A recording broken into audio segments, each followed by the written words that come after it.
Welcome to another episode of Dr. MC's Self-Care Cabaret podcast. I'm Teresa Melito-Conners, a PhD-level self-care expert in the greater Boston area with a passion for helping others recognize the importance of caring for themselves. Today, we are speaking with Julie Sohacki. Julie is a mother of two boys and a clinical associate professor of English and director of the English Secondary Education Program at the University of Hartford. Julie is an urban educator and has Connecticut credentials as an English language arts teacher, literacy specialist, and intermediate administrator. She also holds a Juris Doctorate, or a JD, and is a member of the Connecticut Bar. In her coaching practice, she meets teachers where they are and moves them forward with wisdom, motivation, and grace. She is passionate about bringing mindfulness into the classroom. She is also an author at Faculty Focus and a 2021 recipient of the University of Hartford Innovations in Teaching and Learning Award. She is a member of the Connecticut State Department of Education's Educator Preparation Advisory Council, and she is also a yoga teacher at Kripalu and a Reiki master. Julie's work aligns very much with my passions. A fellow PhD classmate connected us a few years back as she recognized the overlap in our work. The first podcast guest experience Dr. MC ever made was on Julie's The Resilient Teacher podcast. How exciting that I can now have her as a guest on mine. Full circle, as they say. I am excited to learn from Julie about the important work she is doing. I know she has some fabulous tips for us, and here's our conversation.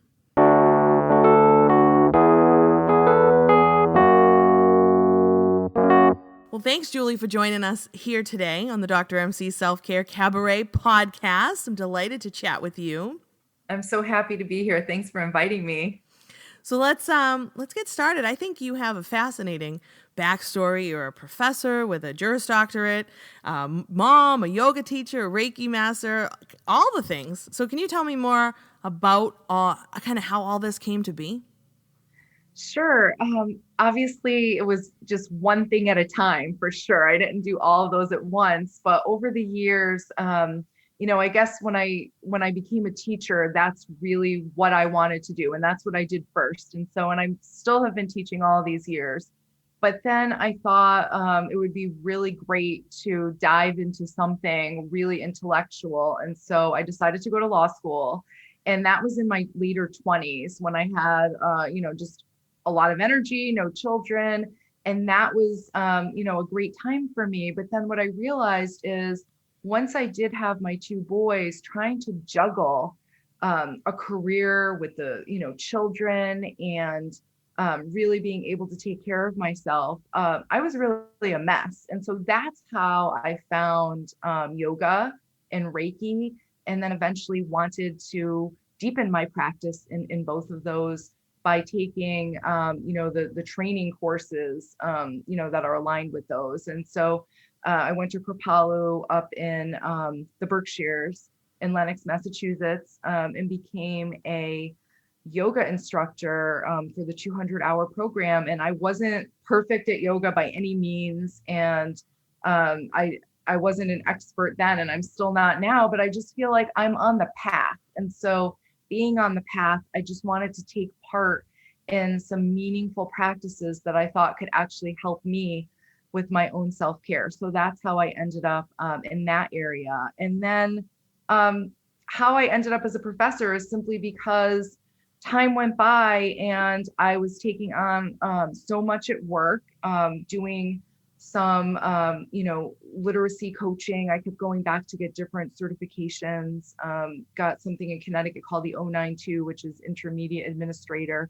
So doing all those types of things. And it was just so much that I just paused one day and I thought, what do I really want to do? And it's really teaching that I love, and to be able to help teachers. And so this position offered me the opportunity to be almost like the teacher of new teachers. And so that's why I said yes to it. And I haven't regretted it at all. It doesn't even feel like that part of my job doesn't even feel like work. Mentoring new teachers has been such a joy for me.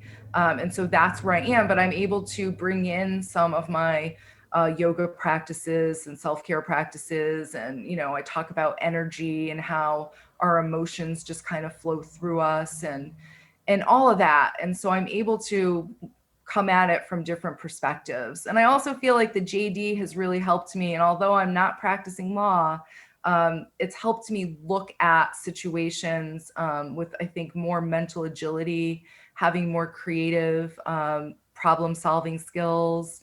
And so that's something that I did, but I don't practice law now. So I'm primarily a professor right now who also coaches teachers and gives talks to support teachers in the field. And they really, teachers are asking for the support now more than ever with COVID. So I feel like I'm able to serve at a higher level.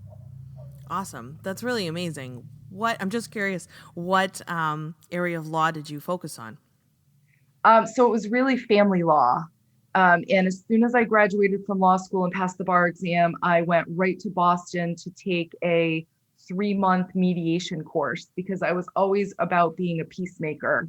So I was dubbed like the friendliest student in law school. Wow, that's quite the accomplishment. So right then, that was like kind of a red flag for me, thinking that So it may not I'm work out. yeah, it might not work out. But, through my mediation training, I realized that I want to bring people together.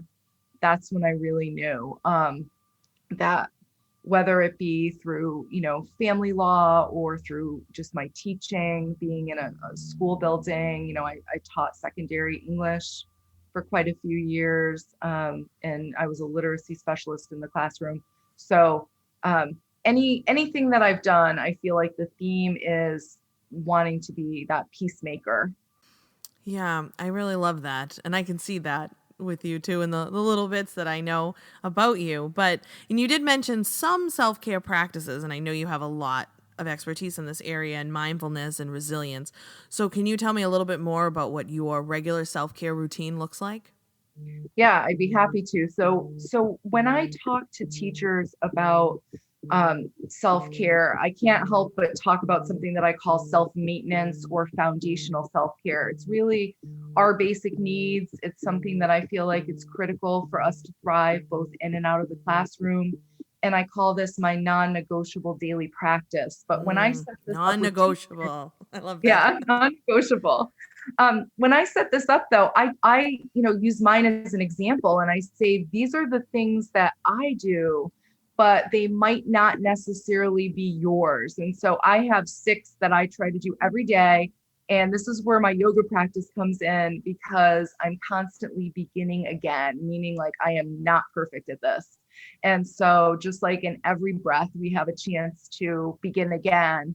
I feel like with this simple practice that I'm going to tell you, I'm not doing this perfect by any means, but just quickly, like the 6 things that I try to do every day, just as a foundation, is to hydrate, always have that glass of water by my side, moving my body. And that actually has become more important to me, not just for exercise, but really for like hormonal balance and mental health. So just really in whatever way that I feel like just moving my body, resting. And I don't really say sleep, I say resting because taking those breaks throughout the day, like if my body says you need a short break to rest, I want to be able to honor that if I can. Hmm. And I talk about doing that even on the job when we have a short break, instead of maybe choosing to be around other teachers for those 10 minutes or whatever that we might have, really just kind of going within, taking some deep breaths, relaxing. And then another 2 of mine actually have to do with what I eat. And I love the idea of intuitive eating, like eat what's Yes. good to you. And so I never say, and I don't eat like keto or a certain way. So, but I would never say, eat this way or eat that way. But what I try to do is to reduce sugar. And that's really for my inflammation that I've been feeling like in my knees. I've done a lot of reading about that. And so I'm trying to reduce my sugar intake. Not always perfect. I actually Took a short trip and had dessert last night. So Nice. Would you have some good? it was kind of like a bread pudding that was based on like donuts that were Oh. really well known in their town, with a butterscotch drizzle with ice cream on the side. Oh, fun. All right. So intuitive eating is Reduced, very important. yeah.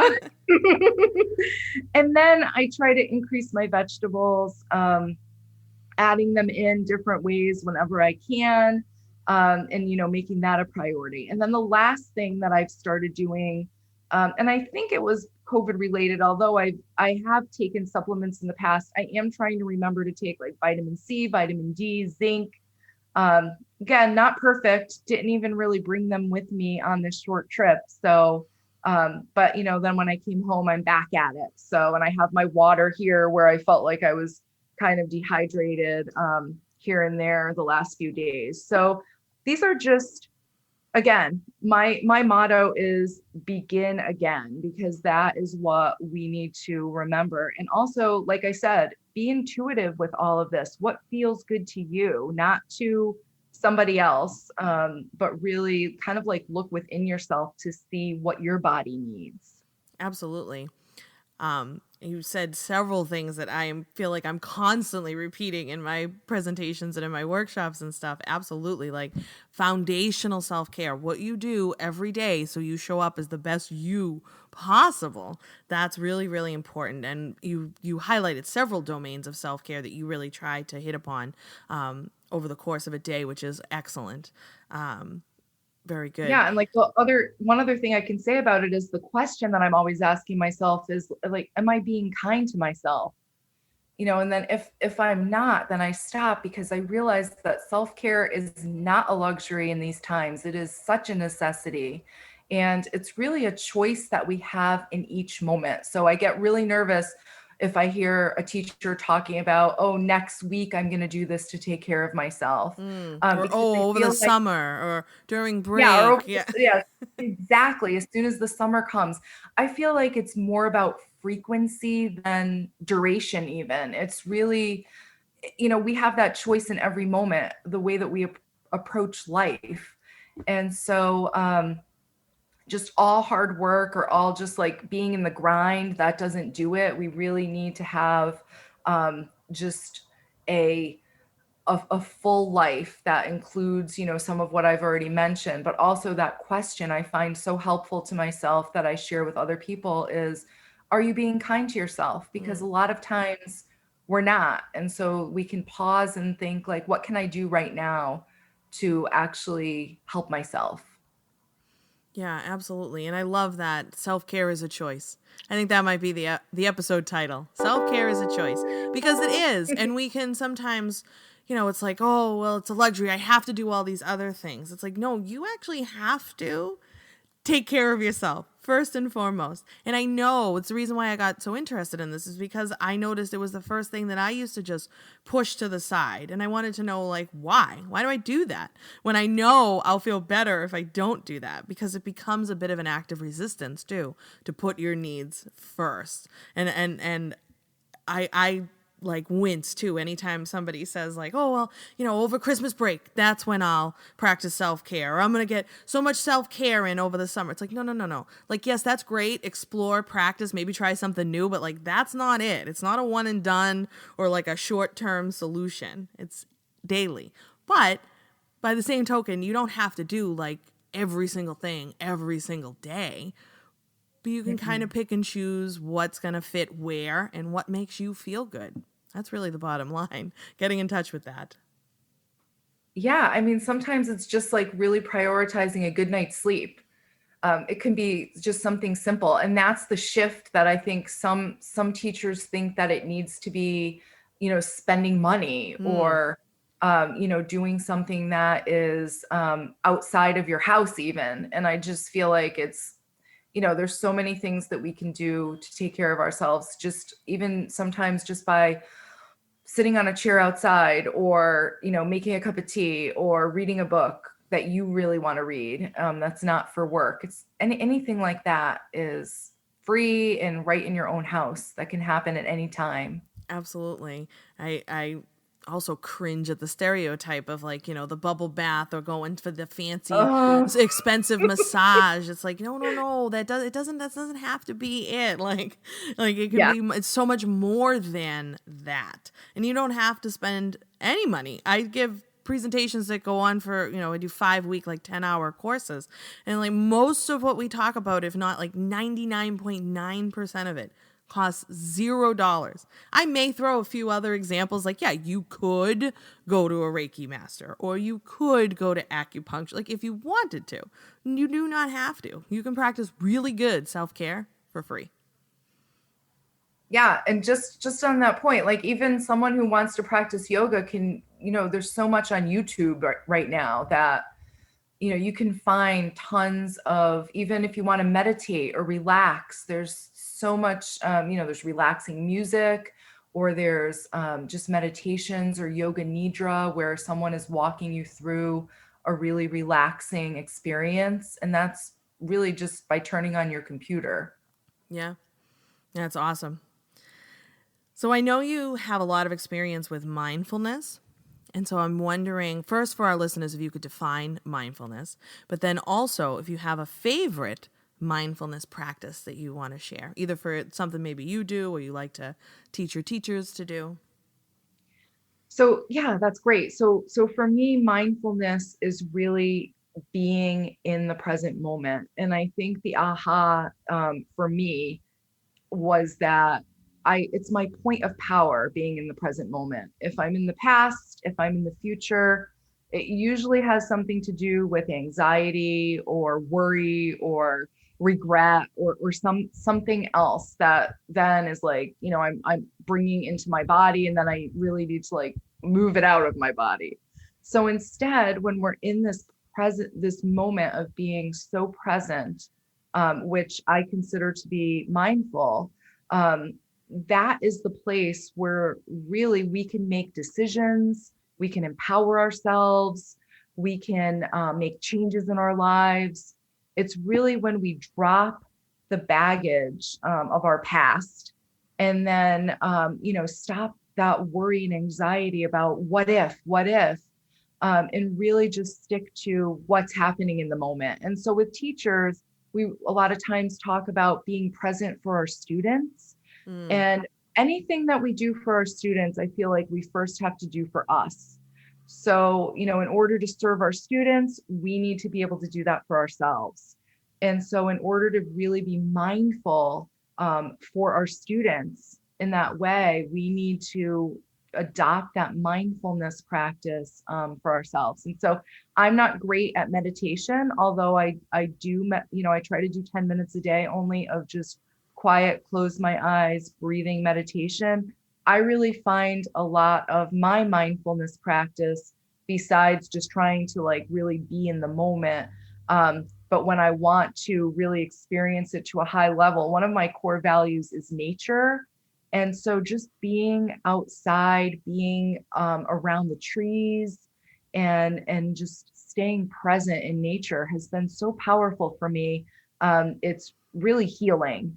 And anything, if something's really bothering me, I normally just go right outside by myself, and just, in the corner of my yard, and just breathe and stay in the present moment. And to me, that is so transformational. And so what I've realized about mindfulness, it's the simple things. mm, It's found in very simple ways. It's nothing complicated. And it's, again, meant to begin again, because our minds will wander. We'll find ourselves worrying about something that happened last week. And we're human. And so that's totally normal. And then we just bring it back to the present moment. And then if we can offer that to our students, and I, suggest doing that. And for my own students, and I know they're older because they're ready to be teachers. But I always start every seminar class, because they've been student teaching all day, with just 3 minutes of, just closing eyes and breathing.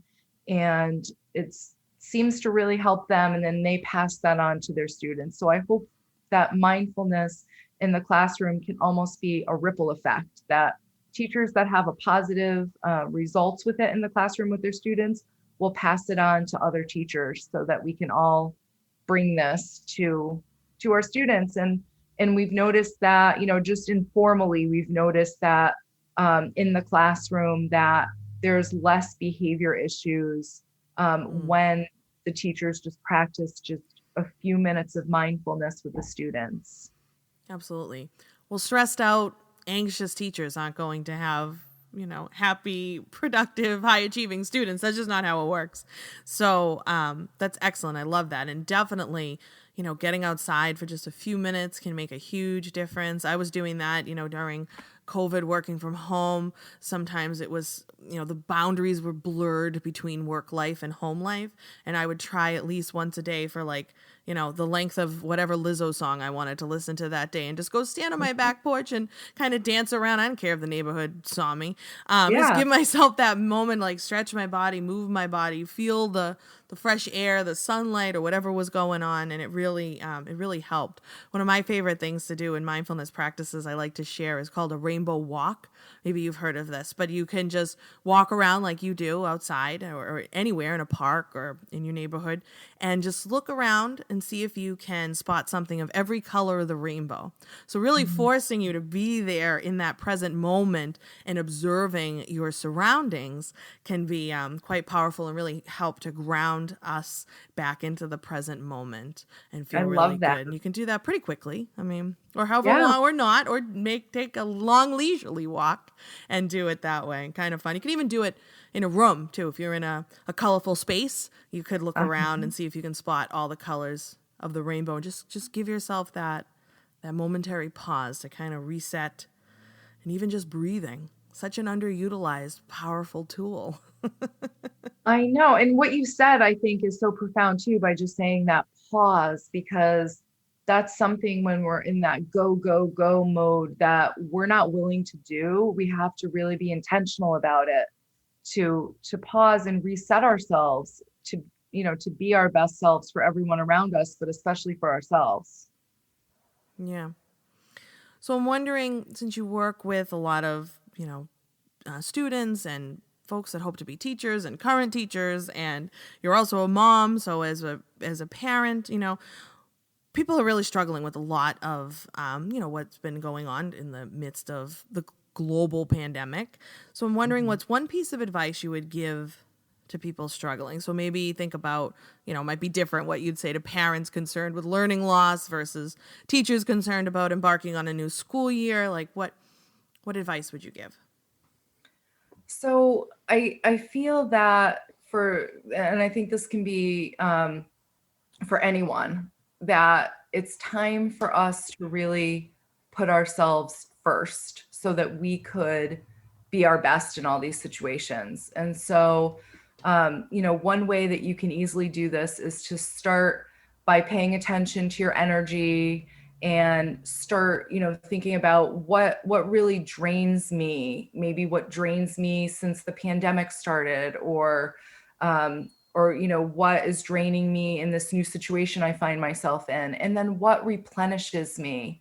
And then begin to choose one energy draining activity to either stop doing it or cut it way down, so that you can start really seeing those positive effects. Because I think that almost any question, it always comes back to, we have to do something within ourselves first. A lot of times we're looking in the outer world to try to change something, or to help ourselves by doing something in the outer world. But a lot of times we have to look within first, to really figure out, what can I do to help myself? So, like, as an example, as a mom, things changed drastically during COVID, being a mom. And so a lot of draining activities happened for me. And then I had to really sit with myself and look at, what changes do I need to make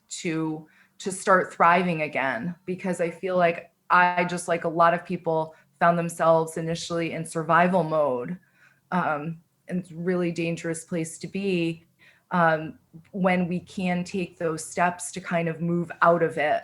And so I like to look at like what is draining you. And I ask teachers that all the time. I even ask students because I think self-awareness is so underrated, but we've got to be more self-aware than ever during this. So I would say like be self-aware, notice what, is really draining you or what gives you energy. Go for more of what's giving you energy, and talk to students about self-regulation, how they can become better through this, and really looking at the gifts that come out of every difficult situation. Mm, absolutely. And I think that's important. There are definitely been some gifts to come out of the COVID situation. This certainly, everybody's coming at this and moving through it. Everybody's experience was different with it. But yeah, thank you. Definitely some good advice. And now for a lighter question, because that was a little heavy. But we were chatting a couple of weeks ago when in prepping for this podcast, because it happened to coincide with Mercury being in retrograde, which for our Always a red listeners, flag for me. yeah, Yeah. Mercury in retrograde. It's like, no. So for our listeners who may not know, when Mercury is in retrograde is when it appears that the planet is actually going backwards in its orbit, but it's actually an optical illusion. But this does happen several times a year, and Julie, you may certainly know more and want to add to that. But it can royally mess up your mood, our ability to communicate and make decisions. So can you tell me more? Because you mentioned that you make some adjustments, maybe depending upon how you're feeling during that time. And I found that really fascinating. Yeah, well, one of the major things that, everybody may know about it, or if you've heard it, it may have been in the context of, like, don't sign contracts, or don't, That's or usually be the big one careful. they say. Yeah. Or like, your electronics might, not be working properly or something like that. So instead, I try to look at the positive side of that. It's really a time to go within, and to kind of work on things that have already been started. It's a great time to reflect, because I feel like we are going, kind of in that backwards direction in a way, like feeling that a little bit. Um, I think what I had told you though, that, it really makes me re-examine my life and changes that I need to make. And so the specific one that I told you is that I realized during Mercury retrograde, I'm very introspective, especially during that time, that I feel like I was just doing too much in Hmm. my house. So school for me was done, and I still do lots of things from home. I write letters of recommendation, have meetings, and lots of different things. And I'm starting a summer class right after 4th of July. But what I noticed is that I it makes me aware of certain things. And in this case, it was actually cooking for my teenage boys, which I normally don't mind doing that. But I felt like it's just takes up too much of my energy. And I need to shift it to more creative projects. So I realized that if I'm putting all of my energy into taking care of everyone at home who can really take care of themselves at this point, then I'm not really living my best life, because I want to be more creative and I want to do more creative projects. And so I feel like that intense energy that was happening kind of helped me to see that, to see those things, and to shift. But I'm very introspective anyway. And one of the things that I do, I keep a journal where I don't write a lot, but I just jot down what I'm thinking. And I feel like it helps me make these moves. It helps me move forward in certain ways that I know that I want to deep inside, but it's just really hard to make a Mm. change. And I think when I had reached out to you, that's what was happening to me that day. And so I cut way back on cooking for now, even though I love cooking, um, because and I wanted to make it a little more equitable, everybody more responsible for our meals, just to give myself that space that I need to bring more creativity in my life. And creativity is one of my core values. So I'm always looking for how can I be more creative in my work life, in my home life. It just brings me a lot of joy. Even if it's just like, you know, taking care of a plant, just anything. Creativity can come in all forms. I love that. And I feel like, you know, it's okay. Like it's okay if, Mercury Yeah. in retrograde aside, but if you need to step back and ask others for help or to support you, and as Cheryl Richardson would say, one of my favorite self-care authors, Yeah. resigning as the GM of the universe, and you have Uh-huh. to take that step back and kind of recalibrate, but that's okay. You don't have to go, 10,000% every second of every day. And I know I'm saying this, and yet sometimes I don't act this way either because I just want to go, go, go. And then it's like, oh, wait, now I'm like burnt out and crashing. And why? Gee, I wonder. So, like, you have to kind of always have that delicate dance of when to give, when to pull back, when to push, when to pull. And, Yeah. I think you described that really beautifully within the context of Mercury in retrograde. But again, outside of that, it works as well. Yeah. And sometimes we have a person in our lives and it can be different for everyone. I think my person for this is really my mom, who can tell when I'm taking on way too much and she Moms might have not a way of say, knowing that. yeah. Mine too. Yeah. And so she may not, say something right away, but as she sees the decline in me Yeah, over a little bit of time, then she will say something. And it actually helps me. It's nice to have someone in your life that could recognize that, to just bring that awareness, if you don't have it, into the forefront. And that has really been helpful for me too. absolutely. And you've mentioned a couple of times your core values. So tell me a little bit more about that. So how would our listeners begin to develop their core values? They may be wondering.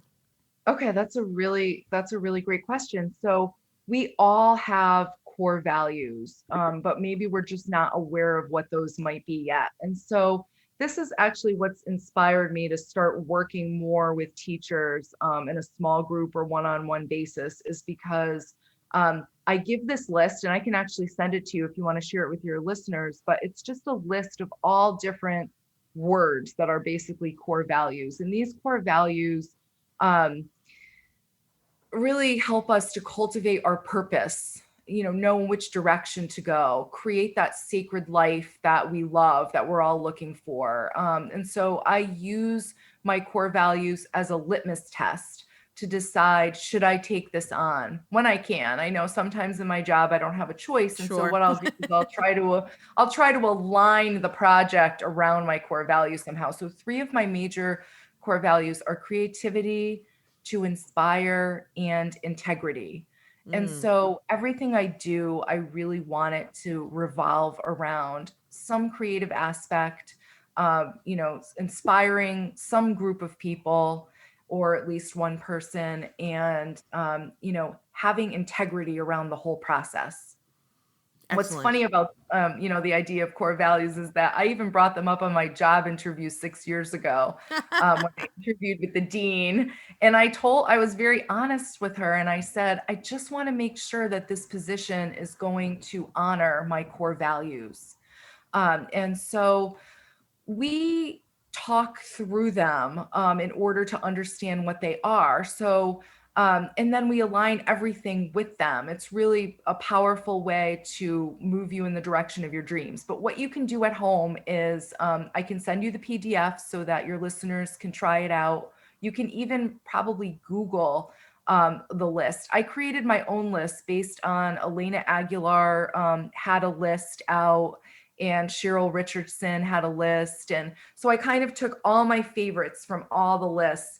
And so what really they ask you to do is to circle the top 10, words that really are calling out to you. Like for me, creativity was one that really called out.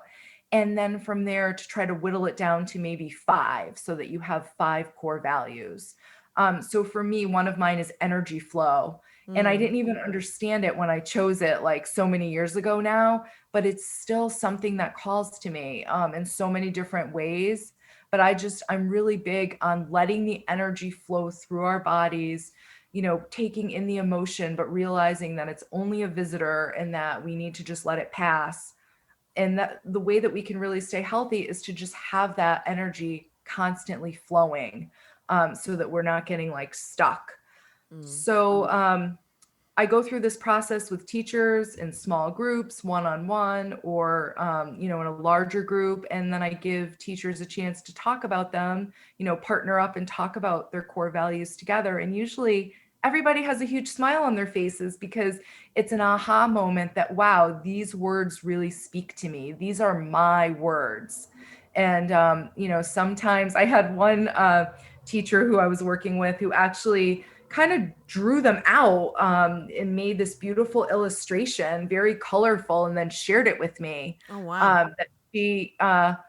That she hung up in her workspace just to remind her of these values. So I think it's really powerful to work with them. And once you start working with your core values, I think it's a way for you to maybe have more boundaries even, because you know what you really want. And so it's not like there's a question. And it also, if I've been in touch with my core values, a lot sooner, I think it would have been easier for me to create and honor my own boundaries. Now I only say yes to things I want to, so I'm more inspired as a result. But what I've learned now recently is that I even have to say no to some things I really want to do. And that's been the big aha for 2021 for me, is actually some projects that I normally would do and just kind of power through and hustle. I'm now taking a step back and saying, wow, I can't do this extra thing, even though I love it. And it's not really fitting into my core values, as well as some other newer projects. And what's so funny about that is the minute I give something up, something new takes its place. So it's not like I'm ever really doing a lot less, but I feel like I'm becoming more myself. And so it's a Nice. process of becoming. And I feel like we're all in this process. None of us are there, but we're all on that path. And I feel like it's a beautiful place to be. Yeah. Awesome. Thank you. And I've heard Danielle Laporte also talks about core desired feelings. And that's where I first kind of heard about that. But I have seen Cheryl Richardson and Elena Aguilar, who wrote the book Onward. And Cheryl Richardson, we've mentioned her now twice. She's the Art of Extreme Self-Care, among Yeah. a few other books too she's written. That's one of my absolute favorites, though, for sure. It's excellent. And Danielle Laporte, The Core Desired Feelings. I'm going to have to look back. I know I've thought about it before, and I've definitely come up with words. Abundance is always one that I come up with that really resonates with me in different ways. But yeah, we can absolutely share that PDF in our episode notes for folks so they can take a look at that and figure out their own. I love the concept of using it at like a job interview. We tend to get wrapped up in these jobs, and we seek different jobs because we want the status, or we want the money, or we want, some other factor. But really thinking about taking a job because it aligns with your core values, that sounds like a recipe for happiness right there. Not necessarily, I know. Can not you necessarily the imagine? road to burnout. I like that. Yeah, it's great. And, because like I said, we're all becoming, we're all changing and growing. Something that really fit us at one time might not fit us anymore. And so if you're listening to this and you're feeling that, there are ways to make changes. And, perhaps looking into what your core values are is a good starting point. I actually have that book Onward right here. And I kind of flipped through the back. I'm not sure if Elena actually has the core values in this book, but I think they're on her website. And so that would be a good place to look for them as well. But it is a good starting point. And I really like the idea of creating some type of artwork or something, or even listing them and putting them somewhere as a reminder. Yeah, definitely. So, last and certainly not least, if folks wanted to connect with you or learn more about you or listen to the Resilient Teacher podcast, which I know is on a little bit of a break right now, like where can we find out more about you? So it's teachertlc.com. And I have lots of resilience resources. I use University of Pennsylvania's resilience skill set with my students. And so that is, you can find that on there. Some self-care scales that maybe you even use too, Teresa. I use the Are Cook Cotton scale usually. Is Yeah, that the and one you have? yeah, and that's one of the ones that's on there. So Awesome. lots of different things. And then there is a tab for wellness coaching for teachers. In the fall, start up with the small groups again. I try to keep it to like 6 to 10 teachers in each small group.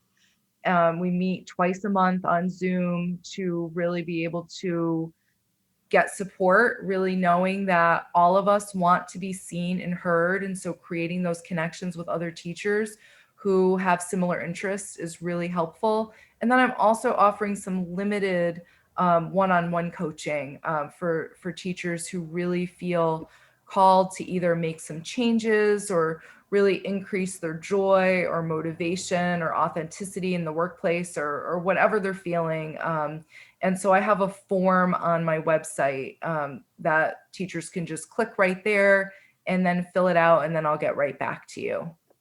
Awesome. Well, thank you so much. You had a lot to share, and I love all of it. So I very much appreciate that. So thanks for joining us here today on the Dr. MC Self-Care Cabaret podcast. Thank you so much. I loved it. Thank you, and take good care. You too. I